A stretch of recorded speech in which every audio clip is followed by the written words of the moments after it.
The unique foreclosure process in New York and how long it takes.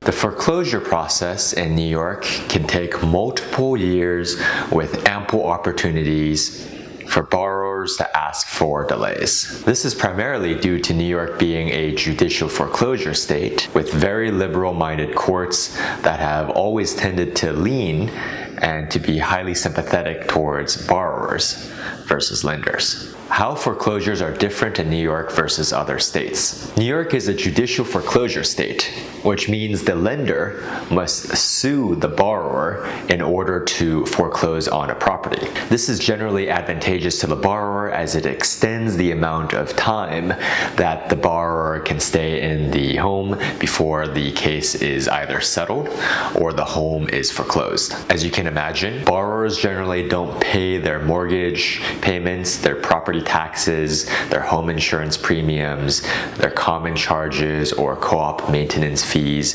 during the foreclosure process. This means borrowers get to essentially live for free for an extended period of time in a judicial foreclosure state. Meanwhile, lenders have to advance payments for these housing expenses throughout the process. In contrast, many states like California or Texas are non-judicial foreclosure states, which means the lender does not need to sue and go to court and get a court order through the court process to foreclose on a property. For example, in Nevada, which is a non-judicial foreclosure state, if you don't pay your mortgage, the sheriff used to be able to come and simply padlock your house 30 days later.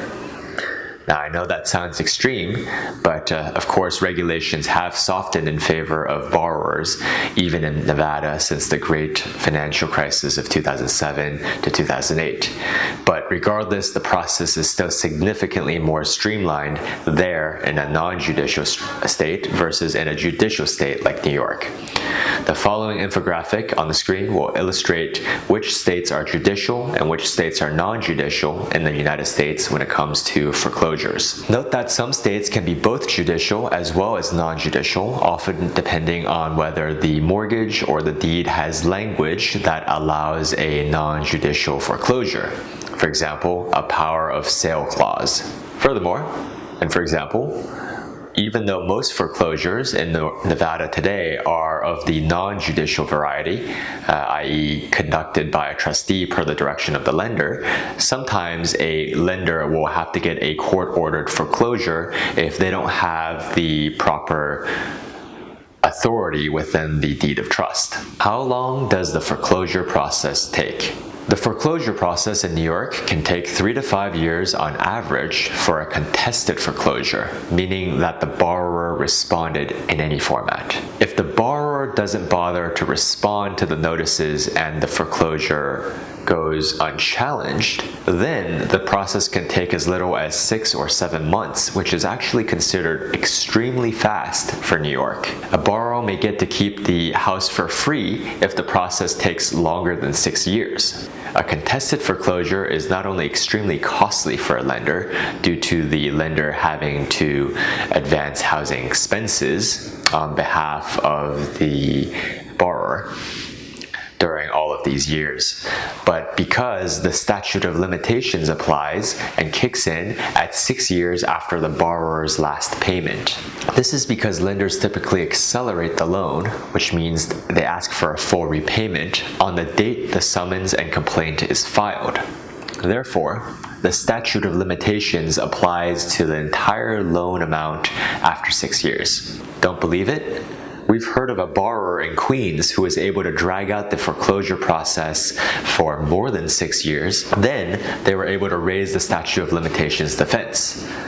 The bank was at a complete loss on what to do, and the mortgage was stripped from the property through either a quiet title action or a quiet title counterclaim. The potential to use the statute of limitations as a defense is why borrowers should reconsider making payments again during the middle of the foreclosure process. The same logic applies to eviction cases where holdover tenants should seriously reconsider making any payments again during the eviction process. Why do courts allow the foreclosure process to take so long? Courts in New York are generally very liberal-minded and favorable towards borrowers versus lenders.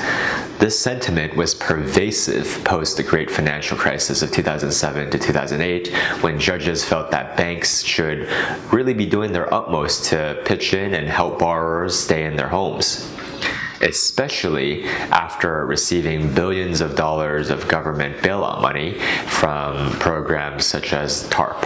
However, in the last several years of the 2010s, we've noticed courts becoming less patient with borrowers. This change of trend became visible with some judges becoming exasperated with delinquent borrowers, telling them, look, you can't stay here forever. It will be interesting to see whether the trend reverses back to extreme liberality following the coronavirus pandemic at the start of the new decade in 2020. Thank you, and we hope you found this video helpful. If you did, please hit like or subscribe. We do come out with content on a regular basis. My name is Chris at HouseIt, and we'll see you on the next one.